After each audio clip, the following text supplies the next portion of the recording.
গণিত পাবো কোনে, পড়া কোনে পাবো পোলা, খালি শিকড় বিমল আর কেবির হাতে পাশা। আর 22 বছর হওয়ার আগে তাবিজ নাগে, কে কয় বউ থাকে না, থাকবো না, যা খাইতে সব থাকবো না, থাকে না বস্তু না ওটা। কারণ নিজের ভালো দেহা ভালো শরীর দেয়া অকামা করিয়া দুর্বল বানানি হলো কবিরা গুণা। আপনি ভালো আছেন, সুস্থ, খাবার পারেন না, মারাবার যায় 120 পান খাইছেন, গুণানি ধরছেন, বমি করছেন, আপনি কবিরা গুণা করছেন।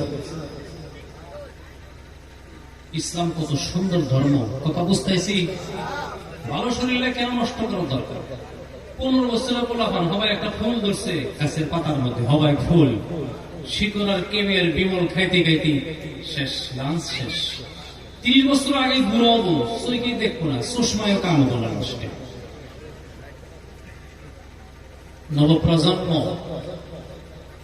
এই যুগের যারা ভবিষ্যৎ জিন্দেগির জন্য, ভবিষ্যৎ ইসলামের যারা সৈনিক হব, ওরা হইল কানা, দুনিয়া চলবো কি দিয়ে।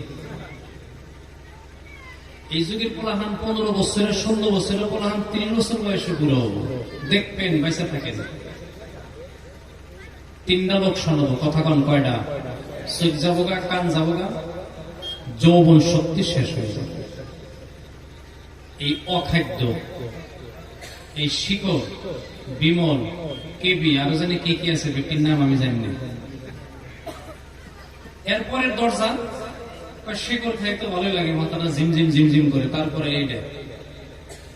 এটা খাবার নিয়ে ইয়ে যাবো রাজাপাড়া, এটা খাবার নিয়ে এলাকার মানুষ রাজাপাড়া যায়, ওখানে আমার মানুষ ফিটিং করা আছে। এই অঞ্চলের মানুষ মোটর সাইকেল নিয়ে যায়, গাড়ি ভাড়া করে নিয়ে মদ খাবার যায়, এই অঞ্চলের মানুষ যায়। আল্লাহ রাসূলের একটা বাণী শোনেন, নবী বলছেন, যখন উম্মতের কাছে দুধের চাইতে মদের দাম বেশি হবে, হিসেবে তো কিয়ামত আসবে।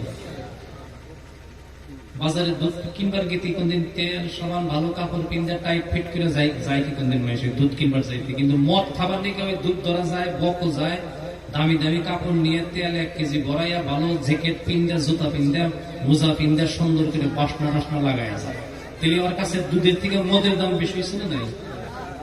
আর ওই টাইমে পৃথিবীর এরকম তুরস্কের মতো ভূমিকম্প আসে। আমরা কোনে দুনিয়া কোনে, ইসলাম কোনে, শান্তি কোনে, জিহিনের শান্তি হলে তালাশ তো করি না, খালি অশান্তি আমাদের জন্য, দুনিয়া অশান্তি হইতেছে।